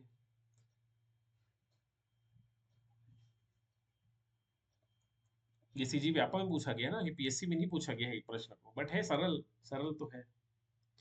सिरपुर के पांडु वंश के प्रथम शासक कौन थे? सिरपुर के पांडु वंश के सर प्रथम इंद्रबल है। इंद्रबल प्रथम सर शासक। वो अच्छा ठीक। बी उदयन। सर इंद्र उदयन है क्या? हाँ, ये उदयन जो है ना वो आदि पुरुष थे, लेकिन अगर फाउंडर, रियल फाउंडर बोले तो इंद्रबल। इंद्रबल शरपुरियों को खत्म करके इसका पांडु वंश का रियल फाउंडर है, मतलब। सर तो उदयन को आदि पुरुष में वाले में आंसर लेंगे ना सर, प्रथम शासक में भी तो वही आ जाएगा ना। हाँ, प्रथम शासक में उदयन होगा। देखते हैं आंसर क्या लिया। व्यापम ने बी लिया है। सिरपुर के पांडु वंश के प्रथम शासक उदयन तथा संस्थापक इंद्रबल माने जाते हैं। संस्थापक मतलब रियल फाउंडर, वास्तविक संस्थापक प्रथम शासक तो वही लिया है ना, उदयन। उदयन है, उदयन।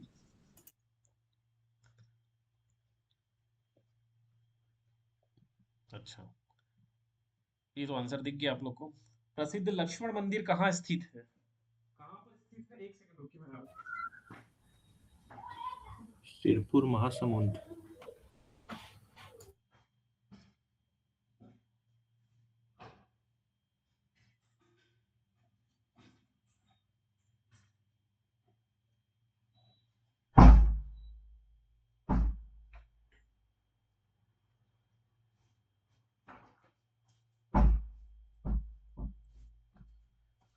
सिरपुर प्रसिद्ध लक्ष्मण मंदिर है सिरपुर में, और एक जी सर। सिरपुर महासमुंद। सिरपुर महासमुंद, ठीक। और लक्ष्मणेश्वर मंदिर खरोड़। खरौस में है। खरौद जांजगीर। जांजगीर चांपा, ठीक है। अब बताइए लक्ष्मण मंदिर में कौन सा भगवान है? सर विष्णु भगवान। विष्णु भगवान। और लक्ष्मणेश्वर में शिव भगवान उसमें। शिव भगवान है, ठीक है। और लक्ष्मण मंदिर को बनवाया कौन था? सर लक्ष्मण मंदिर को ईशान देव। रानी मास्टर ने बनवाया। किसने बनवाया था?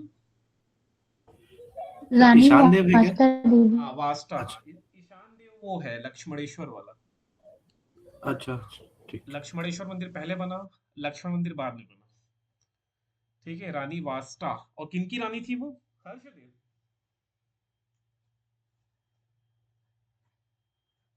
हर्षगुप्त की।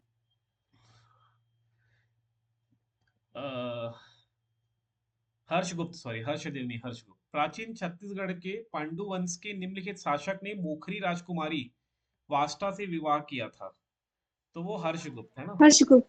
हर्षगुप्त, ठीक है। हर्षगुप्त के बेटे का नाम किसी को याद है? Yes sir, Balarjuna.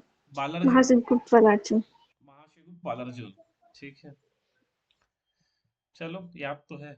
मगध के मौखरी वंश के राजा सूर्यवर्मा की पुत्री रानी वास्ता का विवाह पांडु वंश के शासक हर्षगुप्त से हुआ था। कालांतर में हर्षगुप्त की मृत्यु के पश्चात रानी वास्ता ने अपने पति की याद को चिरस्थायी बनाने के लिए लक्ष्मण मंदिर का निर्माण कार्य प्रारंभ करवाया, किंतु पूर्ण महाशिवगुप्त बालार्जुन के काल में हुआ। महारानी वास्ता द्वारा स्थापित सिरपुर के विष्णु मंदिर लक्ष्मण मंदिर की प्रशस्ति रचना किसी को याद है? प्रशस्ति रचना, प्रशस्ति का मतलब होता है तारीफ। कवि ईशान। कवि ईशान देव है ना, तो इससे कंफ्यूज मत होना कि वो ईशान था जिसने लक्ष्मणेश्वर मंदिर की स्थापना की।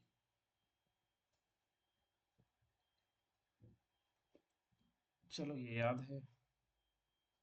प्राचीन काल में इस राज्य के पांडु वंश के निम्नलिखित में से किस शासक ने कोसलाधिपति की उपाधि धारण की?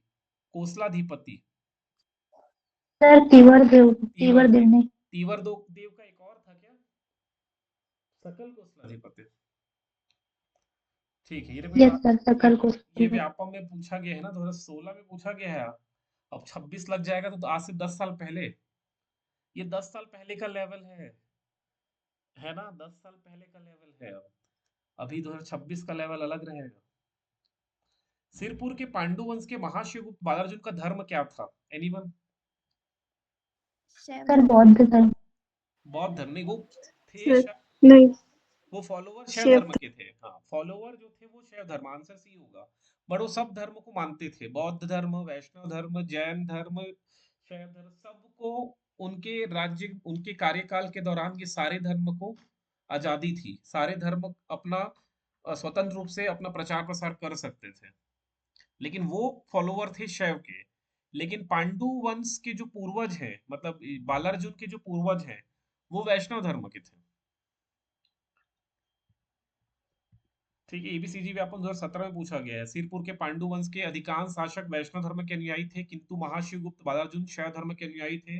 महाशिवगुप्त बालार्जुन एक धर्म सहिष्णु शासक थे, जिनके शासन काल में सभी धर्मों को स्वतंत्रता पूर्वक विकास किया गया। जैसे भगवान विष्णु का लक्ष्मण मंदिर का निर्माण हुआ, चीनी यात्री वेनसांग 639 में सिरपुर यात्रा किए, गंधेश्वर महादेव मंदिर का निर्माण हुआ, सिरपुर में अनेक बौद्ध विहार का निर्माण हुआ।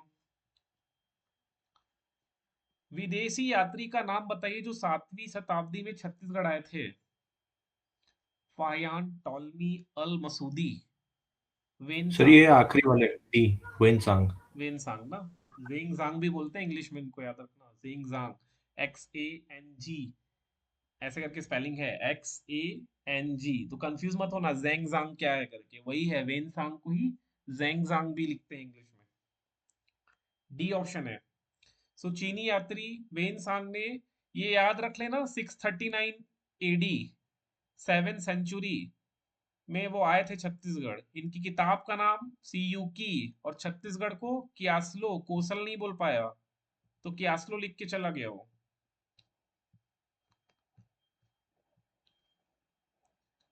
किनके समय वेनसांग छत्तीसगढ़ आया था? तो बालार्जुन, महाशिवगुप्त है ना, तो भी करे हो। किस स्थान की यात्रा पे था वेनसांग? मल्हार। मल्हार और सिरपुर। मल्हार और सीलपुर, और ये दोनों बौद्ध केंद्र थे ना, बौद्ध जैन सब मिले, मूर्ति तो सब मिले, लेकिन बौद्ध के केंद्र है, प्रसिद्ध बौद्ध केंद्र है ये। छत्तीसगढ़ के इतिहास का स्वर्ण काल किस शासक के काल को कहा गया है? महाशिवगुप्त बालार्जुन सर के चंद्र। महाशिवगुप्त बालार्जुन, बहुत बढ़िया। महाशिवगुप्त बालार्जुन के शासन काल को छत्तीसगढ़ इतिहास का स्वर्ण काल कहा जाता है, क्योंकि इनके शासन काल में कला, साहित्य, समाज कल्याण, सामाजिक कल्याण के क्षेत्र में उल्लेखनीय कार्य हुए थे। चित्रांगतपुर को किस राजवंश ने अपनी राजधानी बनाया? चित्रांगतपुर,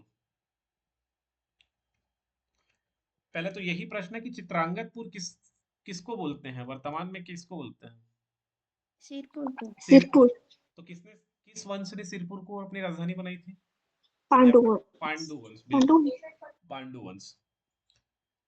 ठीक है, पांडु वंश सिरपुर, पूर्ण नाम चित्रांगतपुर, कलचुरी का तुम्हाड़, रतनपुर, छुरी कोसगई, खल्लारी, रायपुर, मौर्य वंश का पाटलिपुत्र था। कलिंग के सोमवंश का संस्थापक निम्नलिखित में से कौन है? कलिंग के सोमवंश, वही उड़ीसा वाले सोमवंश के संस्थापक शिवगुप्त। शिवगुप्त, बिल्कुल शिवगुप्त है, बहुत बढ़िया। और इनकी उपाधि भी थी क्या? इस वंश की कुछ उपाधि थी क्या? त्रिकलिंगाधिपति। त्रिकलिंगाधिपति, ठीक, बहुत बढ़िया। अच्छा, ये प्रश्न ही है, किस वंश की त्रिकलिंगाधिपति की उपाधि थी? तो कलिंग के सोमवंश। ठीक है, ओडिशा के सोमवंशी शासक त्रिकलिंगापति की उपाधि धारण करते थे। वे स्वयं को कलिंग, कोसल और उत्कल का अधिपति मानते थे। पाली के प्रस्तर मंदिर का निर्माण किसने करवाया था? बताइए भाई। पाली के, हाँ, बाणवंशी शासक, विक्रमादित्य। हाँ, बाणवंशी शासक विक्रमादित्य, इनके द्वारा करवाया गया था, बाणवंशी शासक विक्रमादित्य। और इसका मंदिर का जीर्णोद्धार, जाज्वल्य देव प्रथम। हाँ, जाज्वल्य देव प्रथम द्वारा, बहुत बढ़िया। छत्तीसगढ़ के राजा विक्रमादित्य किस वंश के थे? तो ये भी प्रश्न बना है ना, तो बाण वंश, वही फेमस वही थे, बाण वंश। निम्नलिखित किस राजवंश ने इस राज्य में सबसे लंबी अवधि तक शासन किया?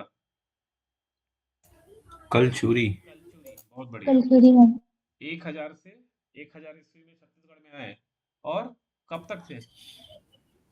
741 ईयर्स तक के थे हाँ, इन्होंने। 1741। छत्तीसगढ़ में कलचुरी शाखा के राजा कलिंग राज ने अपनी प्रथम राजधानी कहाँ पर स्थापित की? तो कलिंग राज की प्रथम राजधानी क्या थे? रतनपुर, तुम्बाड़, मणिपुर, सिरपुर। तुम्हारे तो सर। तुम्बाड़। तुम्बाड़ कौन से जिले में आता है? कोरबा। ये सर कोल।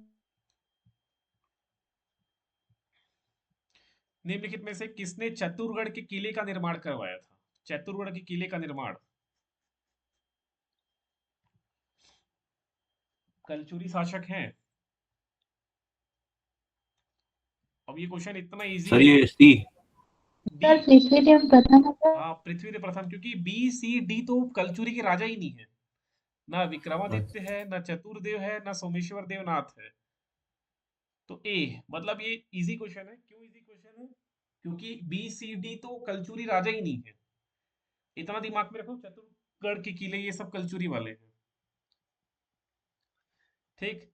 सकल कोसलाधिपति की उपाधि किसने धारण की थी? पृथ्वीदेव प्रथम और एक तीवर देव। ठीक है, ये व्यापम अमीन 2017 में पूछा गया है। रतनपुर के विशाल तालाब का निर्माण करवाया था पृथ्वीदेव प्रथम ने। इस राज्य में कलचुरी वंश के निम्नलिखित में से किस शासक ने बस्तर के शासक सोमेश्वर देव को पराजित कर किया एवं अपने राज्य का विस्तार किया है? बताइए, तो मैं बहुत बार बताया हूं उसको। जाजलदेव प्रथम। ठीक है। किसको? सोमेश्वर देव का अभिलेख का एक था ना, शिलालेख अभिलेख, उनका क्या नाम है? सोमेश्वर देव प्रथम का एक अभिलेख है, प्रसिद्ध अभिलेख, कुरुसपाल अभिलेख। कुरुसपाल अभिलेख के अनुसार पृथ्वीदेव प्रथम को वो हराया था। फिर पृथ्वीदेव प्रथम का बेटा जाजलदेव प्रथम उसका बदला लेगा।